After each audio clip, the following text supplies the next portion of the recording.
Lobby ಮಾಡಲ್ಲ ಅಂತ ಹೇಳ್ತಿದ್ದೀರಾ ಮೇಡಮ್. ಒಂದ್ ಕಡೆ ಡೈಲಿ ನಾಯಕರ ಜೊತೆಗೆ ಇಲ್ಲಿ ಪಕ್ಷ ಸಂಘಟನೆ ವಿಚಾರವಾಗಿ ಚರ್ಚೆ ಮಾಡಿದೀರಾ ಅಂತ ಹೇಳ್ತೀರಾ. ತಮ್ಮ ಭಾಷಣಗಳಲ್ಲಿ ಮಂಡ್ಯದ ಮಣ್ಣು ಬಿಡೋದಿಲ್ಲ ಅಂತ ಕೂಡ ಹೇಳ್ತಾ ಇದ್ದೀರಾ. ಒಂದು ವೇಳೆ ಇಲ್ಲಿಯ ಮೈತ್ರಿ ಟಿಕೆಟ್ ಸಿಗ್ಲಿಲ್ಲ ಅಂದ್ರೆ ಸುಮಲತಾ ಅವರ ನಡೆ ಏನಿರುತ್ತೆ ಮೇಡಮ್? ಅವತ್ತು ಹೇಳ್ತೀನಿ. ಅಂದ್ರೆ ಸದ್ಯಕ್ಕೆ ನಿಮ್ಮ ಸ್ಪರ್ಧೆ ಈ ಬಾರಿ ಚುನಾವಣೆಯಲ್ಲಿ ಕನ್ಫರ್ಮ್ ಅಂತ ಹೇಳಿ. ಅಲ್ಲ, ಕನ್ಫರ್ಮ್ ಮಾಡಬೇಕಾಗಿರೋದು ನಾನಲ್ಲ, ಕನ್ಫರ್ಮ್ ಮಾಡಬೇಕಾಗಿರೋದು ಪಾರ್ಟಿ, ಪಕ್ಷ, ಜನ. ಖಂಡಿತ ನಾನು ನನ್ನ ಸ್ಟ್ಯಾಂಡ್ ಏನು, ನನ್ನ ನಿಲುವೇನು ಅನ್ನೋದನ್ನ ಹೇಳಿದ್ದೀನಿ. ನನಗೆ ನೀವೇ ಈಗ ಓಪನ್ ಆಗಿ ಒಂದು ಪ್ರಶ್ನೆ ನಾನು ಮಾಧ್ಯಮದವ್ರನ್ನೇ ಕೇಳ್ತೀನಿ. ಈ 1 ವರ್ಷದಿಂದಲೂ ನಿಮ್ಮ ಮಾಧ್ಯಮಗಳಲ್ಲೇ ಪ್ರತಿ ದಿನ ಬೆಳಗ್ಗೆ ನನ್ನನ್ನು ಕಾಂಗ್ರೆಸ್ಗೆ ಸೇರಿಸಿದ್ದೀರ, ಮಧ್ಯಾಹ್ನಕ್ಕೆ BJPಗೆ ಸೇರಿಸಿದ್ದೀರ, ಸಾಯಂಕಾಲಕ್ಕೆ ಬೆಂಗಳೂರು ನಾರ್ತ್ ಅಂತ ಹೇಳಿದ್ದೀರಾ, ನೆಕ್ಸ್ಟ್ ಡೇ ಮತ್ತೆ ಇಲ್ಲ ಅವ್ರ ಮಂಡ್ಯದಲ್ಲೇ ನಿಂತಾರೆ ಅಂತೀರಾ, ಇನ್ನೊಂದು ಈಗ ಹೊಸದಾಗಿ ಬೆಂಗಳೂರು ರೂರಲ್ ಅಂತಾನು ಬೇರೆ ಸೇರಿಸಿದ್ದೀರ, ಬೇರೆ ಒಂದು ಚಾನಲ್ ನೋಡಿದ್ರೆ ಮೈಸೂರಿಗೆ ಸುಮಲತಾ ಅಂತಾನು ಹಾಕಿದ್ದಾರೆ. ಸೊ ಇಷ್ಟು ಕಡೆನೂ ಈ ರೀತಿಯ ಒಂದು ಊಹಾಪೋಹ, ಒಂದು ಸ್ಪೆಕ್ಯುಲೇಷನ್ಸು, ರೂಮರ್ಸು ಆಗ್ತಾನೆ ಬಂದಿದೆ. ಈಗ ಬೆಂಗಳೂರು ಉತ್ತರ ಅಥವಾ ಇನ್ನೊಂದು ಕಡೆ ಹೋದ್ರೆ ಮೇ ಬಿ ನನಗೆ ಇಷ್ಟು ಚಾಲೆಂಜಸ್ ಇರಲ್ವೇನೋ.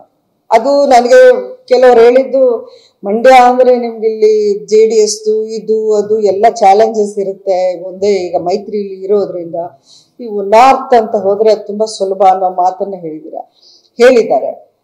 ಮತ್ತೆ ನಾನು ಯಾಕೆ ಮಂಡ್ಯ ಅಂತಾನೆ ನಾನು ಸ್ಟಿಕ್ ಆನ್ ಆಗ್ತಾ ಇದ್ದೀನಿ, ನೀವೇ ಹೇಳಿ. ಸ್ಪಷ್ಟಪಡಿಸ್ಬಿಡಿ ಮೇಡಮ್. ಅಲ್ಲಲ್ಲ, ನೀವು ಹೇಳಿ, ನೀವು ಸ್ಪೆಕ್ಯುಲೇಷನ್ಸ್ ಹೇಳೋದಿ ಮೇಡಮ್. ಚಲೋರಾಯಸ್ವಾಮಿ ವಿಚಾರಗಳನ್ನ ಚಲೋರಾಯಸ್ವಾಮಿ ಕೇಳಿದಾಗ ಹೇಳ್ತೀವಿ ಅಂತ ಹೇಳಿದ್ರಲ್ಲ ಮೇಡಮ್, ನಮಗೂ ಆತರ ಒಂದೊಂದು ಸೋರ್ಸ್ ಬಂದಿರ್ತವೆ ಮೇಡಮ್.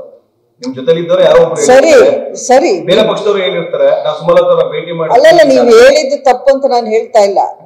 ನೀವು ಇಷ್ಟು ಸ್ಪೆಕ್ಯುಲೇಟ್ ಮಾಡೋರು ಇದನ್ನು ಸ್ಪೆಕ್ಯುಲೇಟ್ ಮಾಡಿ. Why does Sumalatha want to contest only from Mandya, which is more difficult ಅನ್ನೋದನ್ನ ನೀವು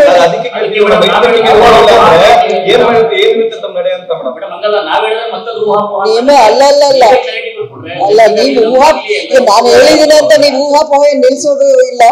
ಈಗ ಈ ಸ್ಟೇಟ್ಮೆಂಟ್ ಕೊಟ್ಮೇಲೆ ನೀವು ಅದಕ್ಕೆ ಬೇರೆ ಒಂದು ಹೆಡ್ಲೈನ್ ಕೊಟ್ಟು ನೀವು ಹಾಕೇ ಹಾಕ್ತೀರಾ.